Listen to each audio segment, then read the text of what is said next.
Bismillahirrahmanirrahim. Assalamualaikum warahmatullahi wabarakatuh. Waalaikumsalam warahmatullahi Assalamualaikum. wabarakatuh. Halo semuanya, selamat datang kembali di podcast kami dan bertemu kembali dengan saya Puspa Girianti Karima NDH 10. Di episode kali ini kita akan ngobrol santai tentang tokoh panutan kita sebagai ASN di Jawa Barat. Dan tentunya bersama para narasumber yang sangat luar biasa, yaitu Akang Teteh peserta Latsar CPNS tahun 2025. Baik, sebelum ke materi, kita perkenalan terlebih dahulu. Kita mulai dari Teh Hanifah, Mangga Teteh. Halo Akang Teteh, perkenalkan saya Hanifah Fauzia Ihsani, NDH 34 dari Dinas Ketahanan Pangan dan Peternakan Provinsi Jawa Barat bidang produksi peternakan. Salam kenal Akang Teteh. Baik, terima kasih Teteh. Selanjutnya, boleh Kang Zul. Halo Kang Teteh, perkenalkan saya Zul Hambali dari Latsar Jabar Angkatan 16 NDH 31, berasal dari Dinas Ketahanan Pangan dan Peternakan UPTD Balai Kesehatan Hewan dan Kesehatan Masyarakat Veteriner. Selamat kenal semuanya. Ya, terima kasih Kang. Selanjutnya, boleh Teh Siti. Halo, Assalamualaikum. Nama saya Siti Mayasari. Saya peserta Latsar Jawa Barat Angkatan 16 dengan NDH 02. Saya berdinas di Dinas Pemberdayaan Perempuan, Perlindungan Anak, dan Keluarga Berencana atau DP3 AKB Provinsi Jawa Barat dari bidang pemenuhan hak anak. Salam kenal semuanya. Ya, terima kasih Teh. Selanjutnya, Mangga Teh Nur Inayah. Halo semuanya, perkenalkan saya Nur Inaya dari Latsar Angkatan 16 dengan NDH 30 dari Dinas Ketahanan Pangan dan Peternakan, bidang kesehatan hewan dan kesehatan masyarakat veteriner. Salam kenal akan PT. Salam kenal semuanya. Kita langsung ke materi saja ya. Dalam menjalankan tugas sebagai aparatur sipil negara, setiap individu membutuhkan sosok teladan yang dapat menjadi panutan. Tokoh panutan bukan hanya mereka yang memiliki jabatan atau kedudukan tinggi, melainkan figur yang menunjukkan konsistensi, nilai-nilai integritas, disiplin, tanggung jawab, serta pengabdian tulus bagi bangsa dan masyarakat. Kehadiran tokoh panutan memberikan inspirasi sekaligus motivasi bagi ASN untuk bekerja profesional, menjunjung tinggi etika, serta mengutamakan kepentingan publik di atas kepentingan pribadi. Dengan meneladani keteguhan, sikap, dedikasi, dan semangat pengabdian para tokoh panutan, ASN diharapkan mampu memperkuat jati diri sebagai pelayan masyarakat yang berorientasi pada nilai-nilai berakhlak, serta mewujudkan pemerintah yang bersih, transparan, dan akuntabel. Baik, sekarang saya ingin tahu ya, tokoh-tokoh panutan dari Akang Teteh yang ada di sini. Langsung saja kita mulai dari Kang Zul. Mangga, mangga Oh, dari saya Kang. pertama ya. Iya. Oke. Eh, saya sih mungkin ya agak agak membahana gitu ya. Karena tokoh yang saya ambil tuh ya mungkin termasuk salah satu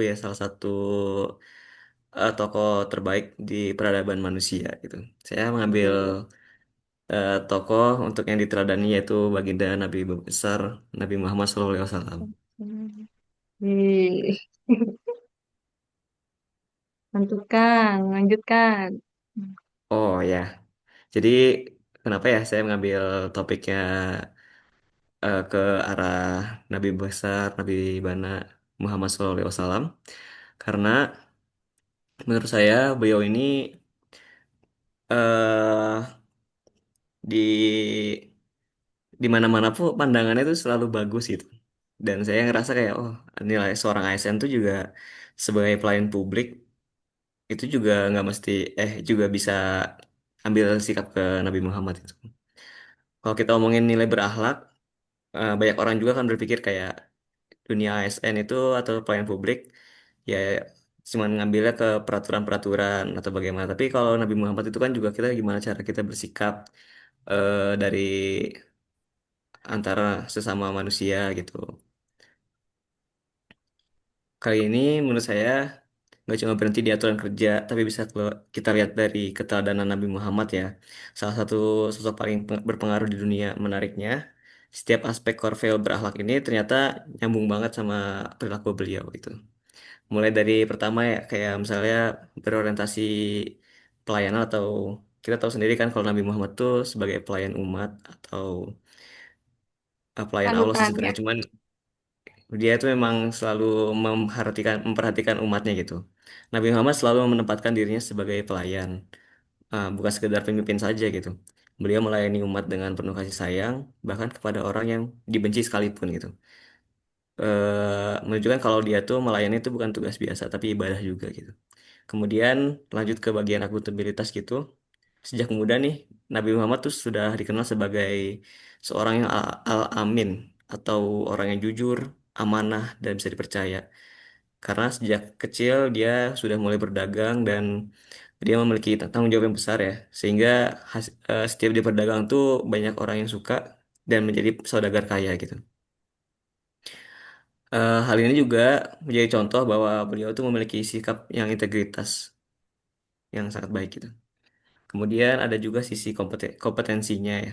Nabi Muhammad itu sangat cerdas dari yang kita tahu ya, baik dalam berdagang, berdiplomasi, maupun berdakwah. Beliau terus belajar, meningkatkan kemampuan dan menyesuaikan strategi supaya pesan kebaikan yang bisa pesan kebaikan untuk seluruh umat gitu, seluruh alam, seluruh manusia bisa diterima semua kalangan. Dalam hal harmonis juga tidak kalah penting ya. Nabi Nabi itu selalu mengajarkan hidup rukun dengan siapapun, bahkan yang berbeda keyakinan sekalipun. Pernah ada kisah di mana di Madinah tuh ada yang namanya sebutannya Piagam Madinah. Itu jadi bukti nyata bagaimana beliau menciptakan aturan di mana bisa hidup bersama supaya semua orang bisa hidup damai dan saling melindungi. Jadi di dalam Piagam Madinah itu maaf, Piagam Madinah itu ada kaum Ansor, kaum Nasrani dan juga ada kaum eh, apa namanya Zeus, Zeus itu apa ya? Saya lupa deh. Eh Yahudi maksud saya ya, ada kaum Yahudi, tapi mereka tetap bisa hidup berdampingan dan hidup harmonis di situ.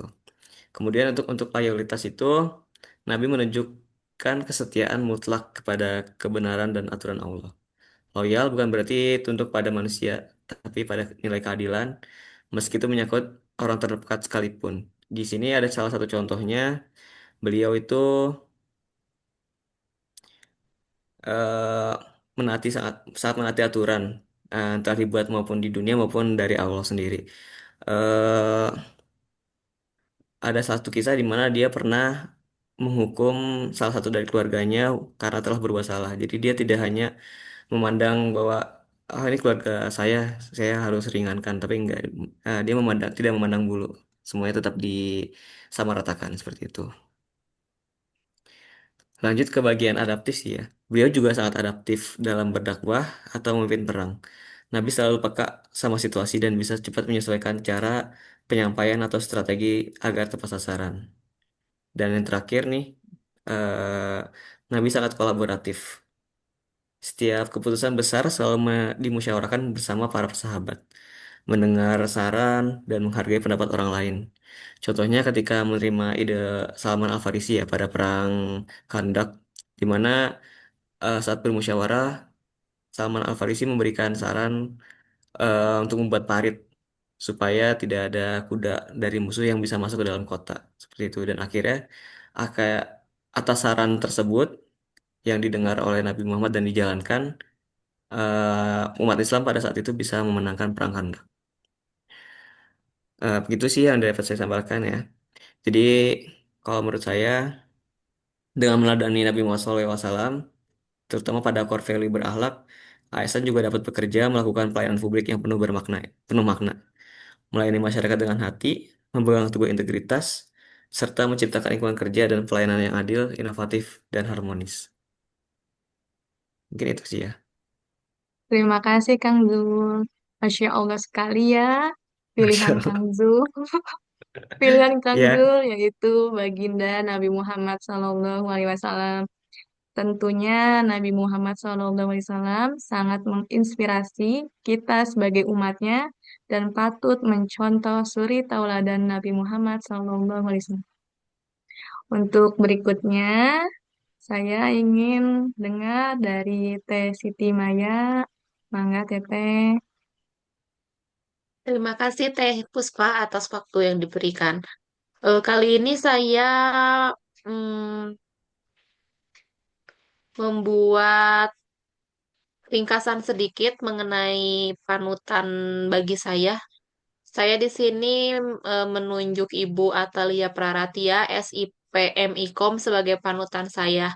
Kenapa saya memilih beliau? Karena kami sama-sama seorang ibu dan beliau sangat menginspirasi bagi saya.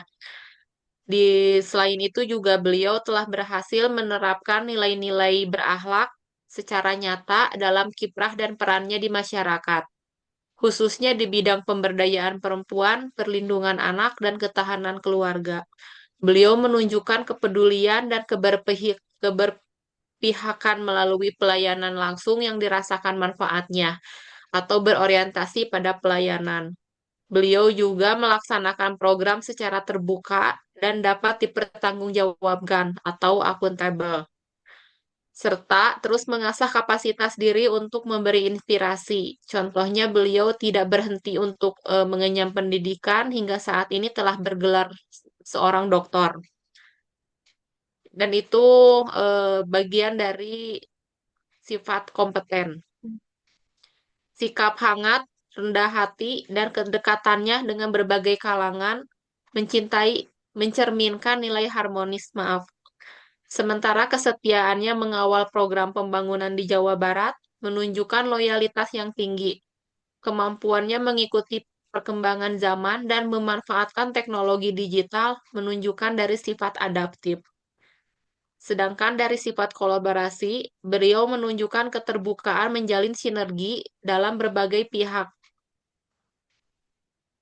Begitu mungkin Teh Puspa yang bisa saya sampaikan mengenai panutan saya. Ya, terima Terima kasih kasih. Teteh. Terima kasih. Berarti Bu Ata tuh aktif ya di apa di bidang sosial ya, khususnya di perempuan dan perlindungan anak ya Teh ya. Betul Aktif. Teh, waktu Oh, itu beberapa tahun ke belakang mungkin ya di saat suaminya menjabat Gubernur Jawa Barat, beliau itu adalah Bunda PAUD Jawa Barat oh. dan sangat concern terhadap perlindungan perempuan dan pemenuhan hak anak. Begitu Teh Puspa, terima kasih. Ya, sesuai dengan background tema ya. Beliau pasti Bu Ata tentunya sosok inspirasi untuk kaum wanita. Mangga untuk Betul, berikutnya, gitu Teh Puspa. mangga untuk berikutnya dari Teh Nur Inaya, mangga Teteh. Ya, terima kasih Teh. Untuk saya sendiri, eh, tokoh panutan yang saya ambil itu tidak jauh-jauh dari eh, kehidupan sehari-hari, apa seperti di kantor itu, karena saya sendiri mengambil atasan saya untuk jadi panutan saya, yaitu Bapak Dokter Hewan Suprijanto, ya seorang kepala bidang kesehatan hewan dan kesehatan masyarakat veteriner di Dinas Ketahanan Pangan dan Peternakan. Beliau juga dikenal sebagai sosok yang tegas namun tetap bijaksana, sigap dalam menanggapi keluhan dan masukan dari masyarakat maupun pelaku usaha, serta selalu memberikan solusi yang tepat dan cepat. Jadi, beliau ini sangat berorientasi pada pelayanan. Eh, dalam menjalankan perannya sebagai pemimpin, Bapak Supri juga terbukti berkompeten dan profesional. Dia mampu mengayomi bawahannya dengan baik tanpa eh, tanpa tanpa sikap otoriter. Jadi tetap disegani oleh rekan kerja bukan karena sikap otoriternya, tetapi karena keteladanan dan integritasnya. Beliau juga menunjukkan loyalitas tinggi terhadap pemerintah yang tercermin dari dukungan aktif terhadap program-program pemerintah, termasuk program swasembada pangan dan berbagai inisiasi strategis lainnya. Sebagai ASN yang adaptif, Bapak Suprin juga tidak tidak ragu memanfaatkan teknologi digital dalam menunjang kinerja bidang yang dipimpinnya. Ia juga dikenal sebagai yang kolaboratif karena aktif menjalin kerjasama lintas sektor seperti dinas terkait, perguruan tinggi, kelompok ternak, dan pelaku usaha dalam rangka meningkatkan pelayanan publik dan penguatan sektor peternakan. Seperti itu mungkin Teh dari saya untuk tokoh panutan saya. Teh, nanya sedikit aja teh. Nah, menurut Teteh ya Teh ya, core value ASN mana yang paling menonjol dari atasan Teteh, yang bikin Teteh, wah ini nih panutan saya. Nilainya kayak misalnya apakah yang kompeten atau yang adaptif, Berorientasi pelayan yang ya, paling yang menonjol paling berorientasi menonjol itu pelayanan. menurut saya dari berorientasi pelayanan dan kompeten. Ya, Eh Ya, yang yes. berorientasi pelayanan karena beliau itu sangat mendengarkan masukan-masukan dari eh, orang-orang sekitarnya, termasuk bawahannya ataupun bukan masyarakat sekitar, masyarakat yang membutuhkan eh, kebijakan-kebijakan baru dari seorang Bapak Supri ini, dari kepala bidang saya. Terus juga yang orang yang berkompeten, eh, dia mampu bersikap profesional tapi tetap mengayomi pegawai yang ada di bawahnya dengan baik gitu teh. Terima kasih Teteh. Selanjutnya kita dengar dari Teh Hanifah. Mangga Teteh. Baik, terima kasih Teh Puspa. Tokoh panutan dari teman-teman ini sungguh sangat menarik ya. Kalau dari saya sendiri, tokoh panutan yang saya ambil adalah Pandawara, atau yang biasa dikenal sebagai Pandawara Group ya. Jadi Pandawara ini merupakan gabungan dua kata dari Pandawa yang berarti lima dan juga Wara yang berarti kabar baik. Nah, kenapa lima di sini? Karena Pandawara sendiri berisi dari lima orang pemuda yang awalnya berteman di SMA-nya gitu. Nah, Pandawara ini berinisiatif untuk melestarikan lingkungan melalui pembersihan sampah pada sungai dan pantai. Nah, setelah menjalani kehidupan sebagai ASN ya, apa yang saya kerjakan ini tuh sebenarnya akan lebih berdampak gitu loh kalau misalnya sama hal yang dilakukan sama teman-teman Pandawara tuh masih sejalan lah gitu. Sama-sama bagaimana sih kita menciptakan lingkungan yang bersih dari sampah dan limbah gitu. Nah, Pandawara ini sangat menunjukkan komitmen yang kuat dalam menciptakan lingkungan bersih dari sampah.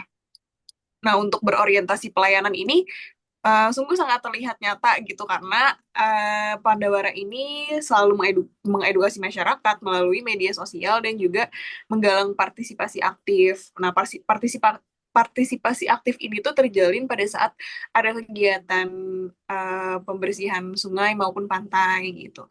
Nah, untuk aksinya yang mereka jalani selama ini tuh sangat akuntabel karena mereka ini selalu mempublikasikan dokumentasi selama kegiatan berlangsung, baik dari dokumentasi sebelum pembersihan, pasca pembersihan, dan juga dokumentasi selama pembersihan. Selain itu juga Pandawara ini akuntabel dan bertanggung jawab atas sumbangsih yang diberikan oleh masyarakat. Itu mereka melaporkannya juga pada media sosial. Untuk kompeten, Pandawara ini mulai membersihkan sungai dan pantai itu dari alat-alat yang sederhana. Nah, ada peningkatan kompetensi ketika Pandawara ini sudah mulai menggunakan alat-alat yang lebih modern dan lebih canggih.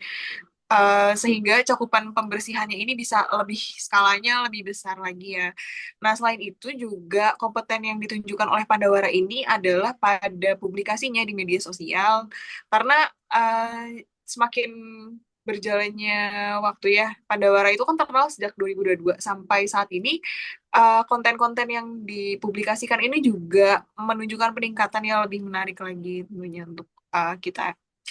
Lalu untuk harmonis ini, selain harmonis di antara para anggotanya, karena mereka berlima dan sampai sekarang pun masih berlima gitu, tentu terlihat sangat harmonis.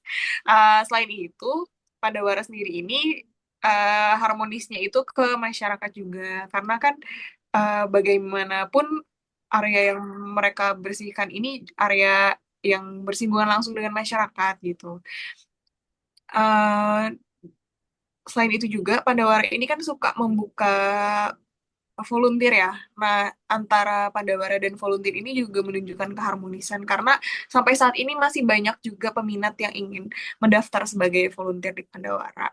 Nah, untuk loyalitas sampai saat ini kegiatan yang dilakukan ini masih sesuai dengan visi misinya Pak Pandawara. Sehingga loyalitas pada visi misi ini menjadi kunci keberlanjutan dari kegiatan yang dilakukan. Um, Selain itu, saat ini Padawara juga adaptif ya, karena mereka juga menggunakan alat-alat yang lebih modern. Tentu kan perubahan peralihan dari alat-alat yang sederhana menjadi yang modern itu tidak mudah ya. Selain itu juga jika kita bekerja dengan relawan-relawan yang baru itu juga tentu merupakan salah satu bentuk adaptif karena balik lagi menyesuaikan diri dengan orang-orang baru. Dan untuk kolaboratif ini mungkin sudah sering disinggung ya dari awal. Jadi kalau Pandawara ini terbuka terhadap partisipasi relawan dan juga brand-brand yang sejalan dengan visi misinya Pandawara. Jadi menunjukkan Pandawara ini tidak hanya sekedar membersihkan, tetapi juga membangun kesadaran dan gerakan kolektif untuk lingkungan. Mungkin sekian yang bisa saya sampaikan. Terima kasih. Terima kasih, Teh. Kalau boleh tahu, Teh, kelompok Pandawara kan dari pemuda. Itu berasal dari daerah mana ya, Teh? Tahu nggak, Teh? Dari Jawa Barat teh, Oh, tapi dari aku Jawa lupa mereka tuh Barat. SMA-nya di daerah mana. Iya, jadi masih pemuda sini juga. Nah, awalnya juga mereka membersihkan lingkungan karena lingkungan tempat tinggal mereka tuh terdampak banjir gitu. Jadi mereka mulai berinisiatif karena mencari sumber banjirnya tuh di mana sih? Oh, ternyata di sungai. Sungai itu banyak sampah. Jadi mulai dari situ mereka mulai membersihkan lingkungan seperti itu teh. Berarti kelompok Pandawara ini sangat peduli dengan lingkungan ya, Teh ya? Iya, betul. Berawal dari 5 pemuda saja, kita bisa menjaga lingkungan. Apalagi kita ASN yang ada di setiap daerah. Pastinya harus bisa ikut peduli menjaga lingkungan. Untuk berikutnya, kita pemilihan untuk menyatukan satu mungkin tokoh untuk kita berlima, tapi mungkin saingannya agak berat ya, yaitu Nabi Muhammad Sallallahu Alaihi Wasallam.